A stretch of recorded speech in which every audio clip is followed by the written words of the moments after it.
The notion of category is fundamental. So how does one describe a category inside another category? Catecon is a categorical console, so we need a good answer.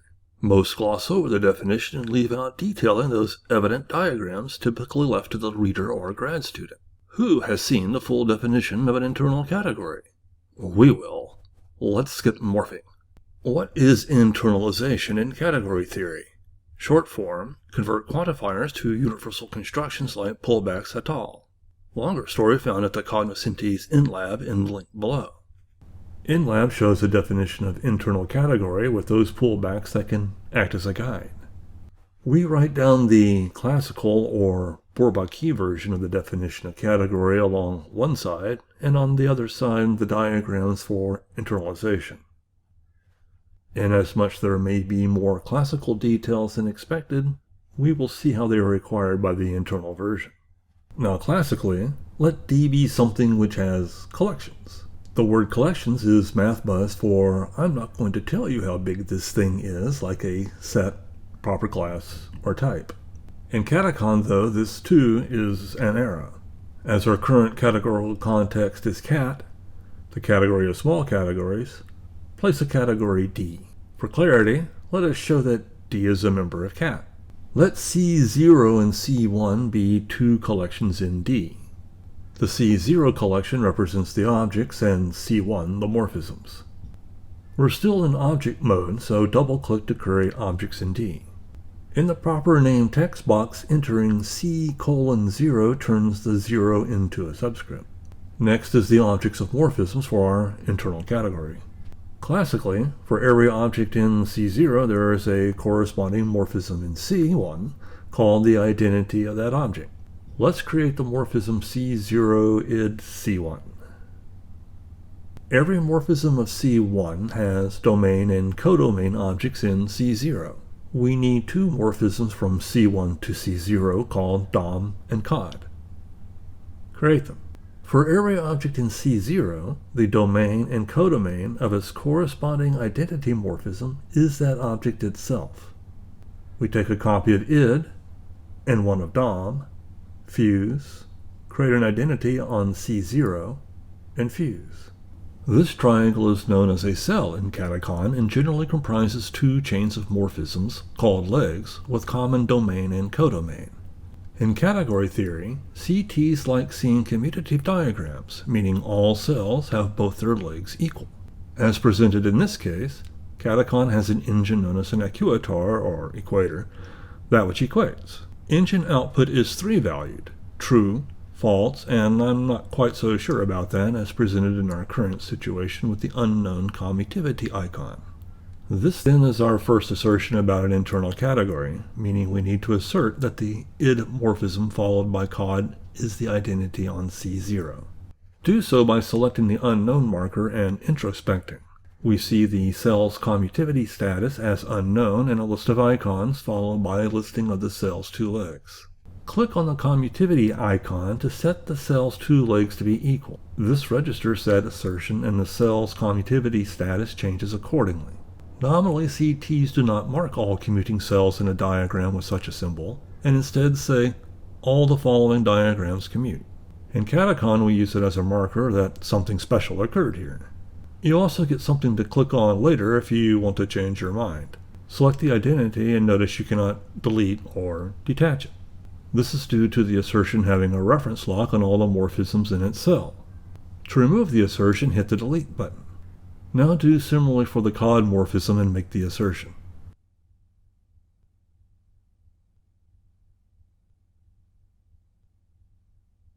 A composable pair of morphisms are two morphisms of which the first morphism's codomain is the second one's domain. Well, that's just what we see all over the place in our diagrams, but here we need to formalize it. Take our dom and cod morphisms and fuse C0. Select cod first, followed by dom. We now have an action to form the pullback cod by dom. Pullbacks, or fibrations for the geometrically inclined, may somewhat be thought of as the subset of the product that satisfies all paths commute. In this case, we get the object of composable morphisms, along with its two projections to C1, and commutative cell. For this commutative cell, we see the pullback icon to indicate something special happened here.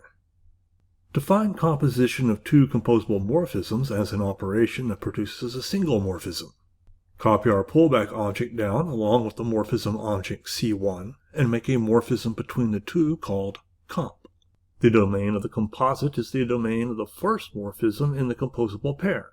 Take a copy of comp and dom and arrange as the upper leg. Take a copy of dom, project off the pullback's first factor, fuse, select the unknown cell, and assert it. The codomain of the composite is the codomain of the second morphism in the composable pair. Now build similarly with the cod and project the second factor from the pullback and assert. That gets us to this part of the definition, but the associative law is going to take some lifting.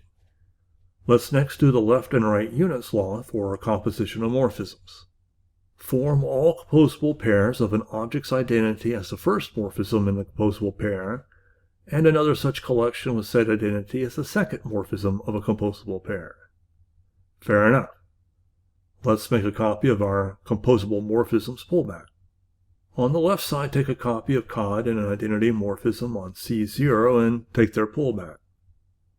From this C0, place the id morphism to C1 and fuse.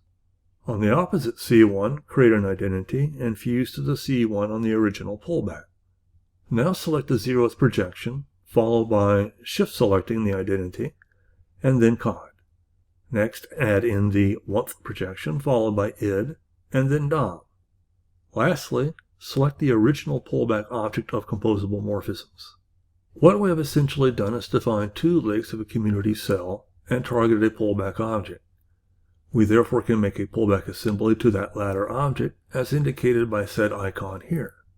Do so. That gives us the lift between the two pullback objects representing our need to go from morphisms with a certain codomain to morphisms with the identity on that domain, and we get commutative cells all around. On the right side, we do a similar construction with the pullback of dom and the identity, and we can get the lift from the objects and morphisms with that domain to the identity on that object with those morphisms. At this time, you can see why CTs want their diagrams clean by generally showing no symbol for commuting. Click on the U key and get a commutativity symbol for each hidden cell.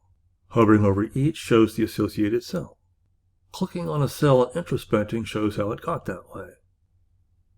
With those two lifts, we can now form the left and right unit laws. For any object A and the identity 1 on A, and for any morphism F from A to B, then F composed with the identity on A is F. Similarly, for the identity on B that is composed with F is F. Copy our two lift morphisms and place the comp morphism from the common codomain. On either side, project off the morphism object C1, fuse and assert. We now have our left and right identity laws. To discuss associativity of composition, we need composable triples.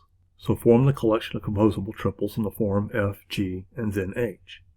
Place our cod and dom morphisms thusly, and a copy of our composable morphisms. Project off the second factor and fuse the domain of cod. Select the vertical leg first and then the bottom, and now we can form the pullback of composable triples in the desired form. Next, from the composable triple above, form the collection of composable pairs GH. Copy our dom-cod pair and form the ubiquitous pullback for composable pairs. Above the cod, place a copy of the composable pairs and project off the second factor.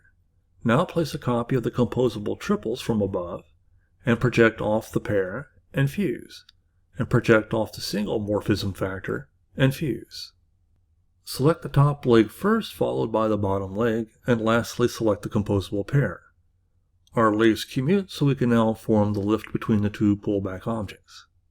It might bring some clarity as to what is going on by seeing the string graphs of the involved morphisms. So you see that the resulting morphism has the stringy effect of giving us the desired G and H. Now for the backbone of associativity. From the collection of composable triples above, form the collection of composable triples in the form of F, then GH. Copy the dom and cod, add the composable pairs, and project. First select the cod, and then as another leg, the projection followed by dom, and take the pullback. This gives us the composable triples in the form F, then GH. Copy the prior composable triples objects and project off the pair, and fuse. For the other side, take the lift obtained in the prior diagram. Select the upper right leg followed by the lower leg, and then the pullback object. We can now form the lift between the two objects of composable triples. Next up, the legs of associativity. From the first composable triple above, FG then H, form the collection of F composed with G and H. Take our primordial pullback and place the comp morphism as such on the right. Place the composable triple FG then H and place its two projections. Select the upper leg followed by the lower, and then the pullback object, and lift. Correspondingly for the other leg. From the second composable triple above, F then GH, form the collection of F and G composed with H. Now we've done our pullbacks and lifts. Before we do associativity, let's compare with InLab. Here we have our primordial pullback, though of differing proper names, and the projections start indexing from 1 rather than 0. The next few diagrams have pi for projections, and they seem to be uniquely named versus Catecon's local proper names. The upper leg of this pullback suggests that the last morphism's target, or codomain, is the same as the composed pair source, or domain. Oh dear. In our case, we have the dom and cod interchanged to glue the composable pair to the single factor. Oh well, as said, who has seen? Now for our final assertion. Composition in a category is associative if the composites of F, then GH, is the same as the composite of FG, then H. Select our backbone of associativity and place it thusly. Now from those two objects, place the two lists we just made accordingly. From those two codomains, proceed with placing the composite. Assert. We now have all the assertions required for the definition of internal category. In Catecon, a blob of connected morphisms is referred to as, well, a blob. To make a definition in Catecon, select something on each blob or the assertion itself. In our case, Control-A selects everything since we want it all. Click the definition action. Catecon scans the selected blobs looking for assertions. Selecting the pullback and lift blobs do not add anything to the definition as they are inherent in the blobs for the assertions. You see listed the required morphisms for this definition: comp, id, cod, and dom. Pay no attention to the quantifiers. In our case, there are 7 assertions in the proposed definition. Hovering over them emphasizes them in the diagram. Call our definition category and create it. With our definition in hand, we can then create definition instances of it in any collective scope by providing the required morphisms and proving the assertions to be correct for those substituted morphisms. Quod erat demonstratum. Internal definition of category in Catecon.